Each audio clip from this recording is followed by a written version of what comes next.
একটি বছরকে পেছনে ফেলে নতুন একটি বছরকে আমরা স্বাগতম জানাতে চাচ্ছি। নতুন বছরকে বিশেষ অনুষ্ঠানের মাধ্যমে, উৎসব মুখর আয়োজনের মাধ্যমে এটিকে বরণ করে নেওয়ার কৃষ্টি, কালচার, সংস্কৃতি পৃথিবীর বিভিন্ন প্রান্তের মানুষের মধ্যে আজকাল প্রচলিত আছে। ইংরেজি নববর্ষকে 31st নাইট সহ বিভিন্ন অনুষ্ঠানের মাধ্যমে উদযাপন করার একটি সংস্কৃতি অমুসলিমদের পাশাপাশি বিশ্বের প্রায় সকল দেশে, সব সভ্যতা এমনকি মুসলিমদের মাঝেও প্রচলিত আছে। আমরা যেটুকু জানতে পেরেছি যে পৃথিবীর ইতিহাসে সর্বপ্রথম বছরের প্রথম দিনকে উৎসবের দিন হিসাবে ধার্য করে এটিকে বিশেষভাবে উদযাপন করার কালচার তথা সংস্কৃতির প্রবর্তন করেছে পারস্যিকরা, অর্থাৎ পারস্যের অগ্নিপূজকরা। তাদের যে সন, তাদের সেই সনের প্রথম দিনকে তথা বছরের প্রথম দিনকে নওরোজ বা নাইরোজ নামক অনুষ্ঠানের মাধ্যমে তারা উদযাপন করে আসছে এবং এটি তাদের হাজার হাজার বছরের সংস্কৃতি। এটি তাদের ধর্মীয় কর্মকাণ্ডের অন্যতম অংশ।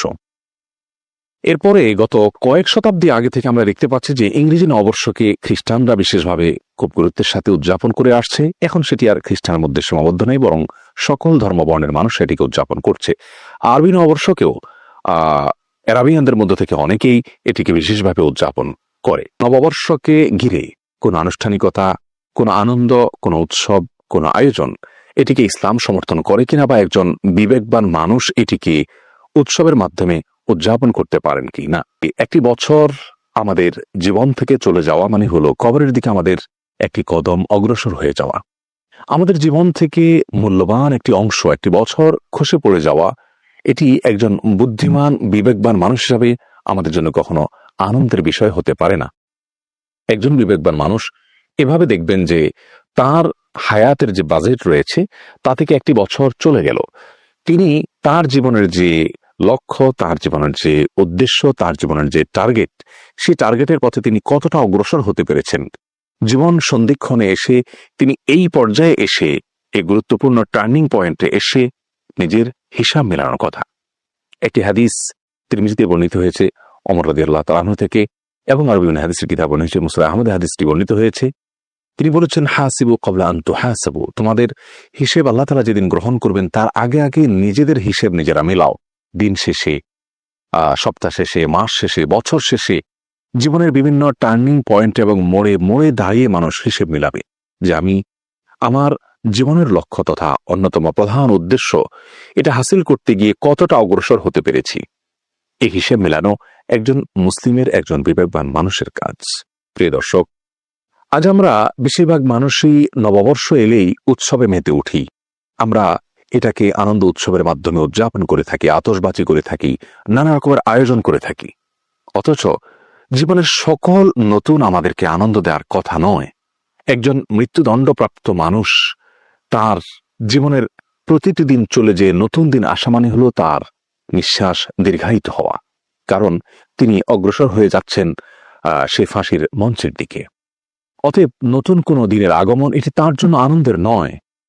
আমরা যারা প্রাণ নিয়ে পৃথিবীতে আল্লাহর সৃষ্টি হিসাবে আমাদের আগমন ঘটেছে, আমাদের প্রত্যেককে একসময় মৃত্যুর স্বাদ আস্বাদন করতে হবে। অতএব এক একটি দিন চলে যাওয়া, এক একটি সময় অতিবাহিত হয়ে যাওয়া, পার হয়ে যাওয়া মানে হলো আমাদের জীবনের গুরুত্বপূর্ণ এক একটি অংশ খসে পড়ে যাওয়া, কবরের দিকে অগ্রসর হয়ে যাওয়া। অতএব এরকম গুরুত্বপূর্ণ মোড়ে দাঁড়িয়ে একজন বিবেকবান মানুষ কিন্তু আনন্দ বা উৎসব করার কথা নয়। কোরআনে কারীমে আল্লাহ রাব্বুল আলামিন বলেছেন, ওয়ালা তাকুনু কাল্লাযীনা নাসুল্লাহা ফাআনসাহুম আনফুসাহুম, তোমরা ওই সমস্ত লোকদের মতো হইও না যারা আল্লাহ রাব্বুল আলামিনকে ভুলে গেছে। ভোগ ছাড়া তাদের জীবন আর কিছু নেই। তাদের মতো তোমরা হইও না, তারা আল্লাহকে ভুলে যাওয়ার কারণে আল্লাহ তাআলা তাদেরকে আত্মভোলা করে দিয়েছেন। তারা নিজেদের জন্য কোনটা কল্যাণের, কোনটা অকল্যাণের, কোনটা করা উচিত, কোনটা করা উচিত নয়, সেই চেতনা তাদের মধ্যে নাই, সেই চিন্তা তাদের মধ্যে নাই। অতএব নতুন একটি বছর এটিকে কেন্দ্র করে একজন বিবেকবান মানুষ, একজন মুসলিম কখনো আনন্দ বা উৎসব করতে পারে না। আবু দাউদে বর্ণিত হাদিসে রাসূল করিম সাল্লাল্লাহু আলাইহি ওয়াসাল্লাম বলেছেন, মান তাশাব্বাহা বিকওমিন ফাহুয়া মিনহুম, যে ব্যক্তি কোনো জাতির সাথে সাদৃশ্য গ্রহণ করবে সে তাদের অন্তর্ভুক্ত হবে। অগ্নিপূজক এবং খ্রিস্টানদের যে কৃষ্টি, সেটিকে একজন মুসলিম হিসেবে যদি আমরা ধারণ করি বা সেটাকে আমরা যদি অনুসরণ করি, তাহলে আমরা তাদের অন্তর্ভুক্ত হয়ে যাচ্ছি।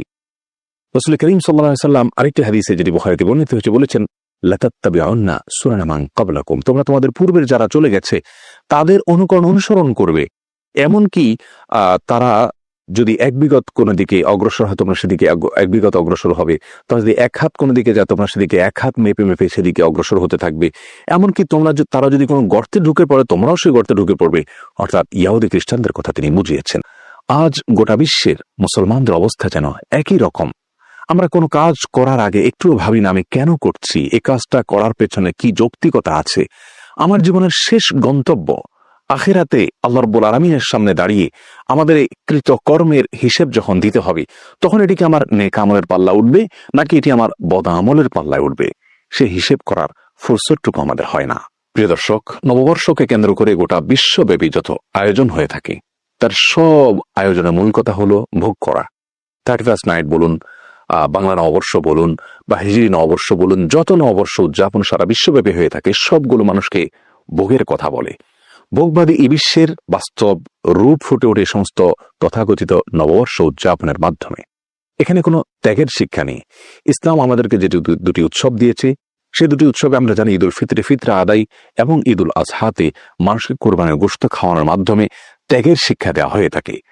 আজ গোটা বিশ্বের মানুষ আমরা স্বার্থান্ধ হয়ে যাচ্ছি, দিন যতই যাচ্ছে স্বার্থপরতার বেড়াজালে আমরা প্রবেশ করছি।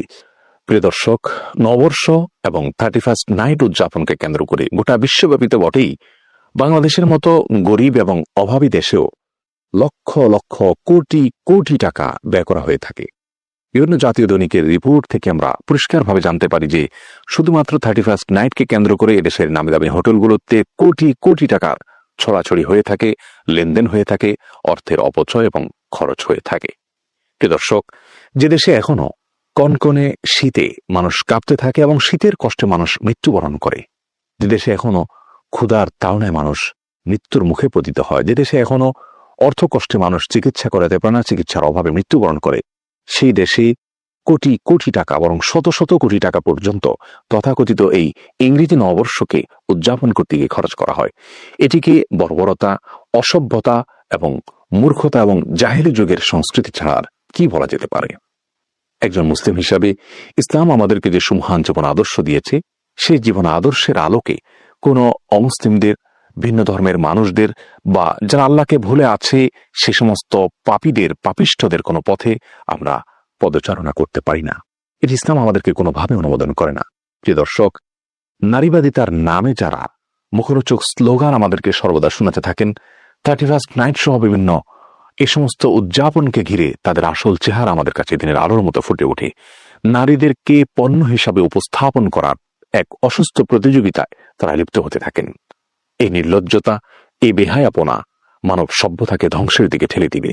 আল্লাহ রাব্বুল আলামিন আমাদের সকলকে সুস্থ চেতনা যেন লালন করতে পারি সেই তৌফিক দান করুন।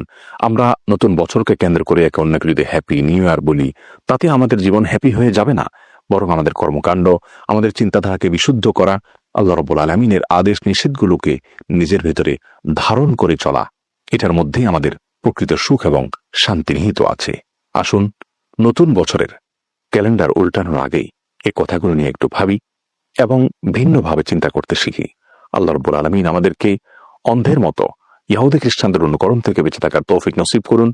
নতুন বছর মানেই আনন্দ নয়, বরং জীবনের গুরুত্বপূর্ণ একটি বছর জীবন থেকে খসে পড়া। অতএব আসুন হিসেব মিলাই আল্লাহ রাব্বুল আলামিনের দিকে ধাবিত হই। আল্লাহ তাআলা আমাদের সকলকে সঠিক এবং শুদ্ধ চিন্তা লালন করার তৌফিক দান করুন। আসসালামু আলাইকুম ওয়া রাহমাতুল্লাহি ওয়া বারাকাতুহু।